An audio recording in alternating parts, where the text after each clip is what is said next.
পেশা খতিব, নারান্দি ইউনিয়ন পরিষদ মসজিদ, কিশোরগঞ্জ। হাফেজ হযরত মাওলানা ইউসুফ জামিলকে কুরআন হাদিস থেকে গুরুত্বপূর্ণ আলোচনা পেশ করার জন্য মাহফিল কমিটির পক্ষ থেকে সবিনয় অনুরোধ করা হলো।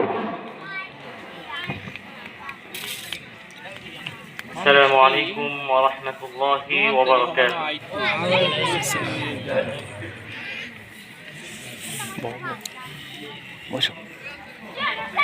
إن الحمد لله الذي خلق الإنسان من سلالة من طين ثم جعله نطفة من قرار مكين فتبارك الله أحسن الخالقين وأشهد أن لا إله إلا الله وحده لا شريك له وأشهد أن سيدنا وسندنا وحبيبنا محمدا عبده ورسوله صلى الله عليه وعلى آله وأصحابه وبارك وسلم تسليما كثيرا. أما بعد فأعوذ بالله من الشيطان الرجيم. بسم الله الرحمن الرحيم. وقال الرسول يا رب إن قوم اتخذوا هذا القرآن مهجورا. وقال النبي صلى الله عليه وسلم القرآن شافع مشفع وماحق مصدق من جعله أمامه قاده إلى الجنة ومن جعله خلفه ساقه إلى النار. সবাই মসজিদের মধ্যে ওই নামাজের মধ্যে যে দরুদটা পড়েন একটু কষ্ট করে পড়তে পারবেন মুহাম্মদের সহিত? পারবেন না ইনশাআল্লাহ? সকলে একটু মুহাম্মদের সহিত পড়ি। اللهم صل على محمد وعلى آل محمد كما صليت على إبراهيم وعلى آل إبراهيم إنك حميد مجيد. اللهم بارك على محمد وعلى آل محمد كما باركت على إبراهيم وعلى آل إبراهيم إنك حميد مجيد. صدق الله العظيم. ছোটা জঙ্গল দক্ষিণ পাড়া বাইতুল জান্নাত জামে মসজিদ যুব সমাজ ও প্রবাসীদের উদ্যোগে মৃত ব্যক্তিদের রুহের মাগফিরাত কামনায় আজকের এই চমৎকার আয়োজনের শ্রদ্ধাভাজন সভাপতি সহ সভাপতি মুআজ্জাজ মুকাররম হযরত উলামায়ে কেরাম, মুরব্বিয়ান ইযম, যুবক ভাইয়েরা, পর্দার অন্তরালে সতী সাধী মা ও বোনেরা, আল্লাহ রাব্বুল আলামিনের দয়া, আল্লাহ রাব্বুল আলামিনের মায়া, যে রাব্বুল আলামিন আমাদেরকে অসংখ্য মানুষ থেকে বেছে বেছে এমন একটি পরিবেশে আসার মতো তৌফিক দান করেছেন, এজন্য সকলে পড়ছে আলহামদুলিল্লাহ। আলহামদুলিল্লাহ। প্রিয় ভাই, আসলে এখানে অনেকেই আমার দাদা হবেন বা চাচা হবেন, অনেকে ছোট ভাই বা সমবয়সী অনেকে আছেন। আসলে আজকে আপনাদের সামনে আসার উদ্দেশ্য শুধু পরিচয় হওয়া বা আপনাদের কাছ থেকে একটু দোয়া নেওয়া, বয়ান করার উদ্দেশ্য না। আপনাদেরকে আমি কি শোনাবো বলেন, সেই যোগ্যতা তো আমার নাই। আসছি আপনাদের সাথে পরিচয় হবো, একটু দোয়া নিব, দোয়া করবেন তো ইনশাআল্লাহ? ইনশাআল্লাহ। একটু পরিচয় হইতে আসছি, যেহেতু চলে আসছি আর এখানে ওয়াজ মাহফিল চলতেছে, আপনাদের সাথে একটু দ্বীনের সাথে, যেহেতু আল মুসলিম আখুল মুসলিম, যদিও পরিচয় আমাদের এক একজন এক এক জায়গায়, কিন্তু আমাদের সকলের পরিচয় একটা, সেটা কি? আমরা মুসলমান। আমরা মুসলমান, এই জন্য আমরা পরস্পর ভাই ভাই। যেহেতু মুসলমান ভাই, সেই কারণে ইসলামের স্বার্থে ইসলামী দরুদি আমরা এই জন্য ইসলামের কিছু বিষয় একটু মুযাকারা করব নিজেদের আত্মশুদ্ধির কারণে। পারবো তো ইনশাআল্লাহ? আপনারা শুনবেন তো ইনশাআল্লাহ? তাহলে এখনো যারা এদিক সেদিক আছেন, মাহফিলটা এখনো ঘরে নাই। মাহফিল নাকি ইদানিং মানুষ কম হয়। আসলে ওয়াজ মাহফিল আর কত শোনা যায় বলেন? কিন্তু বলেন, জান্নাতের কথা বারবার বললে এটা কি ভালো লাগবে না খারাপ লাগার কথা? ভালো লাগে। এই জন্য যতই শুনি, গান তো মনে করেন অনেক সময় যুবকরা গান শুনে, একটা গান বারবার হাজারবার শুনলেও মনে হয় শুনেই যায়, মনে হয় এই গান মনে হয় নতুনবার শুনতেছি। তাহলে যেখানে কোরআনের আওয়াজ আছে, যেখানে কোরআনের আলোচনা আছে, যেখানে কোরআন হাদিসের আলোচনা আছে, সেই আলোচনা বারবার শুনলে আমাদের কি খারাপ লাগে? খারাপ লাগার কথা না। আচ্ছা বলেন তো, জীবন যারা 60-70 বছর হয়ে গেছে, জীবনে সূরা ফাতিহা নামাজের মধ্যে কয়বার পড়ছেন? হাজার কোটিবার পড়ছেন, কিন্তু একদিন কি আপনার মনে হয়েছে না যে সূরা ফাতিহা ছোটবেলা থেকে পড়তেছে, আর কত পড়তাম, এরকম মনে হয়েছে কখনো? না। যত পড়বেন এতই মজা লাগে। সুবহানাল্লাহ, সুবহানাল্লাহ। সম্মানিত হাজিরিন, অল্প কিছুক্ষণ একটা আয়াত যে তেলাওয়াত করছে আপনাদের সামনে, একটা কোরআনের একটা হাদিসের সামান্য একটা হাদিস, অসংখ্য অগণিত হাদিস থেকে একটা হাদিসের টুকরা তেলাওয়াত করছি। সেখান থেকে অল্প কিছুক্ষণ আপনাদের সামনে কিছু কথা বলার চেষ্টা করবো। আমার তৌফিক ইল্লা বিল্লাহ। সম্মানিত হাজিরিন, আমার কথা কি এখানে বোঝা যায়? বুঝতে পারেন আপনারা? মসজিদে যখন বসছি, আমার কথা আমি মানে যে মাহফিল হচ্ছে, আমি কথা বুঝতে পারতেছিলাম না। হয়তো এখানে সাউন্ড একটু সমস্যা, এখানে ভিতরে বোঝা যায় তো? যাক, আলহামদুলিল্লাহ। সম্মানিত হাজিরিন, সর্বপ্রথম আমরা যদি নিজেদেরকে পরিচয় হইতে চাই যে এই পৃথিবীতে বর্তমানে আমাদের পরিচয় হলো আমরা মানুষ। আমরা কি? আমরা হলাম মানুষ। আমাদেরকে আল্লাহ তাআলা এই পৃথিবীতে একটা চমৎকার পরিচয় দিয়েছেন, সেটা হলো তোমরা আশরাফুল মাখলুকাত, সৃষ্টির সেরা জীব। এই পৃথিবীতে যত সৃষ্টজীব আছে, অর্থাৎ আল্লাহ তাআলা যত জীবকে সৃষ্টি করছেন, মানে বর্তমান বাইকে আছে বিষয়টা এমন না। আল্লাহ তাআলা পৃথিবীতে যত সৃষ্টজীব সৃষ্টি করছিলেন, এই পৃথিবীতে সবচাইতে শ্রেষ্ঠ জীব হলো আমরা মানুষ। বলেন না আলহামদুলিল্লাহ? আলহামদুলিল্লাহ। এটা কিছু কারণ আছে। আচ্ছা বলেন তো, আমাদের সর্বপ্রথম মানুষ কে ছিলেন? আদম আলাইহিস সালাম। মাশাআল্লাহ। আদম আলাইহিস সালামকে আল্লাহ তাআলা সর্বপ্রথম মানুষদের মধ্যে সৃষ্টি করছেন। ওনার মানুষকে সৃষ্টি করার একটা প্রথম সূচনা হয়েছিল আদম আলাইহিস সালাম।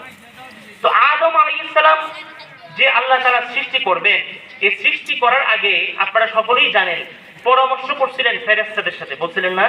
কি বলছিলেন? ফেরেশতাদের কি বলছিলেন? ইন্নী জাইলুন ফিল আরদি খলিফা। আসলে এই কথা বলার একটা উদ্দেশ্য আছে, আমি পরে বলতেছি। আল্লাহ তাআলা ফেরেশতাদেরকে অফার করছেন, একটা পরামর্শ চাইছেন যে ইন্নী জাইলুন ফিল আরদি খলিফা, আমি পৃথিবীতে খলিফা পাঠাইতে চাই। আল্লাহ তাআলা একবার উচ্চারণ করলেন ইন্নী জাইলুন ফিল আরদি নাস, ইন্নী জাইলুন ফিল আরদি রিজাল ওয়ান নিসা ইনসান। একবারও বলেন নাই, তিনি বলছেন ইন্নী জাইলুন ফিল আরদি খলিফা। বলেন না সুবহানাল্লাহ? এই খলিফার মধ্যেই আমরা যে মানুষ, আমরা যে আশরাফুল মাখলুকাত, সৃষ্টির সেরা জীব, এই খলিফার মধ্যেই বোঝা যায় আমরা সৃষ্টির সেরা জীব হওয়ার দাবিদার। বলেন না আলহামদুলিল্লাহ? আলহামদুলিল্লাহ। খলিফা কাকে বলা হয়? প্রতিনিধি কাকে বলা হয়? আজকে যদি এখানে আপনারা দাওয়াত দিতেন যে কোনো একজন এমপি পদপ্রার্থী এখানে আসবেন, আজকে দাওয়াত, এমপি পদপ্রার্থী উনি বললেন যে না, আমার ব্যস্ততা আছে, নির্বাচনী ব্যস্ততা আছে, আমি আসতে পারবো না, আমার একজন প্রতিনিধি পাঠাবো। আচ্ছা বলেন তো, এমপি যিনি আসবেন, ওনার যে প্রতিনিধি পাঠাইতেছেন, সেটা কি দলের সবচেয়ে নিম্নমানের কর্মী হবে না ওনার কাছাকাছি কর্মী হবে? কাছাকাছি। কথা বলেন না, ওনার কি হবে? কাছাকাছি কর্মী হবে না? জি। আল্লাহ তাআলা বলতেছেন এই পৃথিবীতে আমি পাঠাবো হলো আমার খলিফা, প্রতিনিধি, আমার প্রতিনিধি পাঠাবো। সুতরাং আল্লাহ তাআলা যাদেরকে পাঠাবেন অবশ্যই তারা আল্লাহর খুব কাছাকাছি, এবং তারা অবশ্যই এই পৃথিবীতে সবচাইতে সম্মানিত। বলেন না সুবহানাল্লাহ? সবচাইতে সম্মানিত। কিন্তু দেখেন ফেরেশতারা বলল কি, আতাজআলু ফিহা মান ইউফসিদু ফিহা ওয়া ইয়াসফিকু দিমা। অবজেকশন করলো, ইয়া আল্লাহ, তাদেরকে কেন পাঠাবেন? তারা তো ফিতনা ফাসাদ করবে, বিশৃঙ্খলা করবে, ঝগড়া ফাসাদ করবে। কিন্তু আল্লাহ তাআলা তাদেরকে রায় দিলেন, বলেন ইন্নী আ'লামু মিনাল্লাহি ইন্নী আ'লামু মা লা তা'লামুন, আমি যা জানি তুমি তা জানো না। এটা একটা কারণ আছে। কারণ হলো পরামর্শ করা সুন্নাহ, কিন্তু রায় দিবে হলো একজন। রায় দিবে একজন, পরামর্শ করবে সুন্নাহ। আল্লাহ তাআলা রায় দিলেন ইন্নী আ'লামু মিনাল্লাহি মা লা তা'লামুন, প্রতিনিধি পাঠাবোই, কারণ আমি যা জানি তোমরা তা জানো না। কারণ এই পৃথিবীতে আমি যাদেরকে পাঠাবো তারা যাই করুক না কেন, তাদেরকে আমি প্রতিনিধি হিসাবে পাঠাবো। যা কিছুই করুক না কেন, তারা যখন আমার দিকে রুজু করবে, যখন ফিরে আসবে, তারা হবে আমার কাছে সবচাইতে সৃষ্টির মধ্যে সবচাইতে সেরা। বলেন না সুবহানাল্লাহ, সবচাইতে সেরা। সম্মানিত হাজিরিন, আল্লাহ তাআলা আদম আলাইহিস সালামকে বানাইলেন। বানানোর পরে আদম আলাইহিস সালাম সর্বপ্রথম যে কাজটা করছেন, তিনি বলছেন আলহামদুলিল্লাহ। কি বলছেন? আলহামদুলিল্লাহ। তার মানে বোঝা গেল আল্লাহ তাআলার একত্ববাদে তিনি ঘোষণা দিলেন, আল্লাহ তাআলা প্রশংসা করলেন। তার মানে বোঝা গেল আল্লাহ তাআলা তাকে ঈমানের নূর দিলেন। তার মানে হলো যে মানুষদেরকে আল্লাহ তাআলা যে বানাইছেন, মানুষদেরকে আল্লাহ তাআলা যে আশরাফুল মাখলুকাত বললেন, তার অন্যতম একটা কারণ হলো যে এই মানুষের মধ্যে যাদের ঈমান আছে। বলেন না সুবহানাল্লাহ। কি আছে? ঈমান আছে। যাদের ঈমান আছে। তো এখানে রাখেন, আল্লাহ তাআলা মানুষ বানাইলেন, আদম আলাইহিস সালামকে বানাইলেন, মানুষদেরকে। ফেরেশতারা এখনো আদমকে দেখেন নাই। আল্লাহ তাআলা ভাবলেন যে আদমকে তিনি পেশ করবেন, ফেরেশতাদের সামনে। তিনি কি করলেন? আদম আলাইহিস সালামকে ফেরেশতাদের সামনে পেশ করার আগে আল্লাহ তাআলা বলতেছেন ওয়াল্লামা আদামাল আসমাআ কুল্লাহা, আদম আলাইহিস সালামকে দুনিয়ার যত জ্ঞান ছিল সব জ্ঞান আমি শিক্ষা দিচ্ছি, সব জ্ঞান শিখাইলাম। শিখানোর পরে সুম্মা আরাদাহুম আলাল মালায়েকা, ফেরেশতাদের সামনে আমি পেশ করলাম, ওয়াল্লামা আদামাল আসমাআ কুল্লাহা সুম্মা আরাদাহুম আলাল মালায়েকা, ফেরেশতাদের সামনে আমি পেশ করলাম। পেশ করে ফেরেশতাদের বললাম যে বলো এটার নাম কি, ওইটার নাম কি। ফেরেশতারা বলল যে আনুসাব্বিহু বিহামদিকা ওয়া নুকদ্দিসু লাক, যে আমরাই তো এই করতে চাইতাম, তাহলে মানুষদেরকে কেন বানাইলেন? তো যখন আদম আলাইহিস সালামকে তিনি সব কিছু শিক্ষা দিলেন, শিক্ষার সর্বোত্তম শিক্ষা দিলেন, দেওয়ার পর ফেরেশতাদেরকে যখন পেশ করলেন, ফেরেশতাদের যখন বলা হলো তোমরা এই বিষয়ের নাম বলো, তারা বলতে পারলো না। কিন্তু আদম আলাইহিস সালামকে আল্লাহ তাআলা শিক্ষা দেওয়ার কারণে একে একে তারা আল্লাহ তাআলা যা জিজ্ঞেস করতেছিলেন, আদম আলাইহিস সালাম তার প্রত্যেকটা বিষয় বলতেছিলেন। বলুন না সুবহানাল্লাহ। প্রত্যেকটা বিষয় বলতেছিলেন। এটা একটা অন্যতম কারণ হলো আদমকে আল্লাহ তাআলা জ্ঞান দিয়েছেন। তাহলে প্রথম কি দিছিলেন আপনাদের মনে আসেনি? প্রথম দিছিলেন কি? ঈমান। প্রথম কি দিছিলেন? ঈমান। দ্বিতীয় কি দিছেন? জ্ঞান। তার মানে বোঝা গেল এই পৃথিবীতে যদি আমরা আশরাফুল মাখলুকাত হইতে চাই, তাহলে আমাদের প্রথম করণীয় হলো আমাদের ঈমানদার হইতে হবে। সুবহানাল্লাহ কইতেন না? কি হইতে হবে? আমাদের ঈমানদার হইতে হবে। তাহলে অন্যরা কারা? আপনারা কষ্ট আছে না যে তুমি বলতেছো যে ঈমানদার হইতে হবে, তাহলে যারা অন্যরা যারা আছে তারা কারা? তারা মূলত আশরাফুল মাখলুকাত না। কারণ আল্লাহ তাআলা জানেন ওয়ালাকাদ দারানা লিজাহান্নাম কাসীরাম মিনাল জিন্নি ওয়াল ইনস লাহুম কুলুবুন লা ইয়াফকাহুনা বিহা ওয়া লাহুম আ'য়ুনুন লা ইউবসিরুনা বিহা ওয়া লাহুম আযানুন লা ইয়াসমাউনা বিহা উলাইকা কাল আনআমি বাল হুম আদাল। বলেন আল্লাহু আকবার। আল্লাহ তাআলা বলতেছেন এই পৃথিবীতে শুধুমাত্র মানুষ হইলে সে মানুষ হইতে পারে না, কারণ যার মধ্যে ঈমান নাই সে কখনো প্রকৃত মানুষ হইতে পারে না। আল্লাহ তাআলা এখানে বলতেছেন লাহুম কুলুবুন লা ইয়াফকাহুনা বিহা, অন্তর আছে বুঝতে পারে না, উপলব্ধি করতে পারে না। ওয়া লাহুম আ'য়ুনুন লা ইউবসিরুনা বিহা, চোখ আছে কিন্তু দেখতে পারে না। ওয়া লাহুম আযানুন লা ইয়াসমাউনা বিহা, তাদের কান আছে কিন্তু শুনতে পারে না। অর্থাৎ যদিও অন্তর আছে, ঈমানের ইসলামী কথা, ঈমানের কথা তারা হৃদয়ে ধারণ করতে পারে না। চোখ আছে কিন্তু ভালো জিনিস তারা দেখতে পারে না। কান আছে ভালো জিনিস তারা শুনতে পারে না। যারা এগুলো করতে পারে না, আল্লাহ তাআলা তাদের পরিচয় দিচ্ছেন তারা হলো মানুষ না, তারা কে? উলাইকা কাল আনআম, তারা হলো চতুষ্পদ জানোয়ার। বাল হুম আদাল, শুধুমাত্র চতুষ্পদ জানোয়ার না, বরং তার থেকে আরো অধম। বলো না নাউযুবিল্লাহ। তাহলে কি আমরা বুঝতে পারলাম জি। যে আসলে মানুষ আমরা যে আশরাফুল মাখলুকাত এমনি এমনি না, আমাদের প্রথম কারণটা কি আমরা ঈমানদার। বলেন আলহামদুলিল্লাহ, আমরা ঈমানদার, এজন্য আমরা আশরাফুল মাখলুকাত। এক নম্বর কারণ সেই যে আদম আলাইহিস সালামকে আল্লাহ তাআলা ঈমান দিছিলেন। দুই নম্বর কারণ হলো ইলম।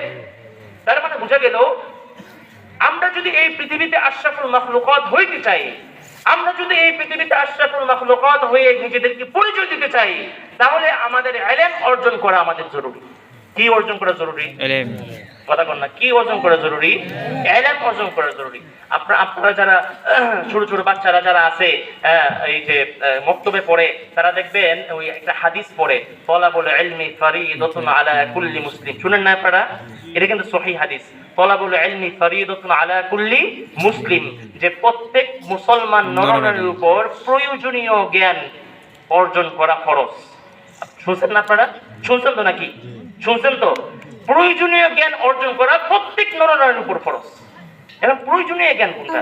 দেখেন, আপনাকে কোরআন হাদিসের বড় মুফতি হইতে হবে না, কোরআন হাদিসের বড় মুফাসসির হইতে হবে না, হাদিসের বড় মুহাদ্দিস হইতে হবে না, বড় মুফতি হইতে হবে না, আপনার বড় মাদ্রাসায় চাকরি করতে হবে না, এটা শর্ত না। কিন্তু শর্ত হলো যেহেতু আপনি ঈমানদার, যেহেতু আপনি ঈমান আনছেন, যেহেতু বলছেন আশহাদু আল্লা ইলাহা ইল্লাল্লাহ ওয়া আন্না মুহাম্মাদার রাসূলুল্লাহ, যেহেতু আপনি বলছেন আমানতু বিল্লাহ ওয়া মালাইকাতি ওয়া কুতুবি ওয়া রুসুলি ওয়াল ইয়াউমিল আখির ওয়াল কদরি খাইরিহি ওয়া শাররিহি মিনাল্লাহি তাআলা ওয়াল বা'থ বা'দাল মাউত, যেহেতু আপনি বলছেন, সুতরাং আপনাকে অবশ্যই তলাবুল ইলমি ফরিদাতুন আলা কুল্লি মুসলিম, আপনাকে অবশ্যই প্রয়োজনীয় জ্ঞান অর্জন করতেই হবে, আপনার উপর ফরজ। প্রয়োজনীয় জ্ঞান কোনটা? প্রয়োজনীয় জ্ঞান হলো গোসল আমার ফরজ হচ্ছে, গোসল ফরজ কেমনে গোসল আমার গোসল করতে হয়, ফরজ গোসলটা কেমনে করতে হয় এটা আমি জানি না। আপনারা হয়তো একটু শুনতে অন্যরকম লাগবে, কিন্তু বাস্তবতা হলো এটাই। আমাদের বয়স অনেক হয়ে গেছে ভাই, খুব কষ্টের বিষয়, আমাদের বয়স অনেক হয়ে গেছে। যদি আমার গোসল ফরজ হয়, গোসল ফরজ হওয়ার পরে যদি আমি গোসলটা যদি ফরজ গোসলের তরিকায় না করি, আমার শরীরটা এখনো পবিত্র হয় নাই। মাথায় রাখতে হবে ভাই। তাহলে ফরজ গোসলের সিস্টেম জানা, এটা আপনাকে মুহাদ্দিস মুফতি হইতে হবে না, এটা আপনার উপর ফরজ। আপনি যদি খেতে খামারে কাজও করেন, আপনি যদি 1 to 5 হন, তারপরেও এতটুকু জ্ঞান অর্জন করা আপনার উপর ফরজ। আমি কি বুঝাইতে পারছি? আপনার উপর ফরজ, আপনার উপর ফরজ। যতটুকু জ্ঞান আমার দরকার, নামাজ যে আপনি পড়বো, 5 ওয়াক্ত নামাজ, এই 5 ওয়াক্ত নামাজের আহকাম গুলা শিখা আমার উপর ফরজ। এই জন্য আপনার মাদ্রাসায় বড় বড় ডিগ্রি অর্জন করতে হবে না, কিন্তু যতটুকু ডিগ্রি অর্জন করলে, যতটুকু জ্ঞান যেভাবে হাসিল করলে আমার নামাজগুলো সহি হবে, আমার রোজাগুলো সহি হবে, আমি সহিভাবে যাকাত দিতে পারবো, ততটুকু জ্ঞান অর্জন করা আমার উপর ফরজ। আমি কি বুঝাইতে পারছি? আপনারা অনেকেই উমরায় গেছেন, হজে গেছেন না? কথা বলেন না। অনেকে উমরায় গেছেন বা হজে গেছেন, বা আমরা অনেকে উমরায় যাই, হজে যাই। আচ্ছা বলেন, উমরায় হজে যাওয়ার পরে আমরা অনেক সময় অনেক কিছু জানা থাকে না, পরে আমাদের মুআল্লিম থেকে জানতে চাই না অনেক সময়, ভাই দোয়াটা কেমনে করতে হবে, কোন জায়গা থেকে শুরু করতে হবে, কি দোয়া করতে হবে, কোন জায়গায় দোয়া করলে রাসূল সাল্লাল্লাহু আলাইহি ওয়াসাল্লাম দোয়া করছিলেন, তারপর আমাদের উমরার জন্য কোন বিষয় ফরজ, হজের জন্য কোন বিষয় ফরজ, ওয়াজিব কোনগুলা, যেগুলো আমার যদি তরফ হয়ে যায় আমার উমরাই হবে না, হজই হবে না, তাহলে আমরা জানতে চাই না? কথা বলেন না, জানতে চাই না? আচ্ছা বলেন, উমরাকারী কি সবাই কি মুফতি মুহাদ্দিস যায়? কথা বলেন না, যায় না। তার মানে হলো যারা গন্ড মূর্খ, যারা ন্যূনতম পড়ালেখাও জানে না, তারাও কি জানতে চায়, ভাই আমার এই বিষয়গুলো জানিয়ে দাও, না হলে আমার উমরা শেষ হয়ে যাবে, আমার হজ নষ্ট হয়ে যাবে। তার মানে বুঝা গেল, আমার যে দুনিয়ায় আল্লাহ তাআলা আমাকে পাঠাইলেন, যে আল্লাহ তাআলা বললেন তোমরা আশরাফুল মাখলুকাত, সেই আল্লাহ তাআলার বিধান আমি আল্লাহ তাআলা বলছেন ওয়া খালাকতুল জিন্না ওয়াল ইনসা ইল্লা লিয়াবুদুন, তোমাদেরকে আমি সৃষ্টি করছি একমাত্র আমার গোলামি করার জন্য। তাহলে আল্লাহ তাআলার গোলামি আমরা করতেছি, নামাজ পড়তেছি, রোজা রাখতেছি, হজ করতেছি, যাকাত দিব, তা আল্লাহ তাআলার যে বিধানগুলো আছে, এই বিধানগুলা কেমনে আদায় করতে হবে এটা কি আমাদের জানা ফরজ না? অবশ্যই ফরজ, এতটুকু জানা আমার ফরজ। এই জন্য সম্মানিত হাজিরিন, আল্লাহ তাআলা এই জন্যই বলছেন ইয়ারফাউল্লাহু আল্লাযীনা আমানু মিনকুম ওয়াল্লাযীনা উতুল ইলমা দারাজাত। এই পৃথিবীতে আল্লাহ তাআলা তাদেরকে সবচাইতে সম্মানিত করেন, তাদের কি আল্লাহ তাআলার কাছে তারাই সবচাইতে দামি, যারা ইলম অন্বেষণ করতে চায়, যারা ইলম অর্জন করতে চায়। শুধুমাত্র মাদ্রাসা না, শুধুমাত্র স্কুল না, শুধুমাত্র কলেজ না। যদি আপনি খেতের মধ্যে গিয়া একজনকে জিজ্ঞাসা করেন, ভাই আজকে যে ফজরের নামাজটা পড়লা, ফজর নামাজটা পড়লে দেখলাম তুমি কি কি জানি করতেছো, এই জিনিসটাই তুমি আমাকে একটু শিখাইয়া দাও। ও যদি অতটুকু শিখাইয়া দেয়, আপনি যদি ওইখানেও যদি আপনি শিখতে চান, আল্লাহ তাআলার এই আয়াতের মধ্যে আমাকেও আল্লাহ তাআলা সম্মানিত বানাইতে পারেন। সুবহানাল্লাহ, আমাকেও সম্মানিত বানাই। তাহলে 2 নম্বর কারণটা কি, যে আমি হলাম জ্ঞানী। আমার যদি জ্ঞান যদি অর্জন করতে পারি, আমরা জ্ঞানী দেখা, এই জন্যই আল্লাহ তাআলা আমাদেরকে আশরাফুল মাখলুকাত বানাইছেন। কারণ কুকুরের যত কিছুই কোন, কুকুরের বিবেক বুদ্ধি নাই, আছে নাকি? কথা বলেন না, আছে নাকি? বিবেক বুদ্ধি নাই।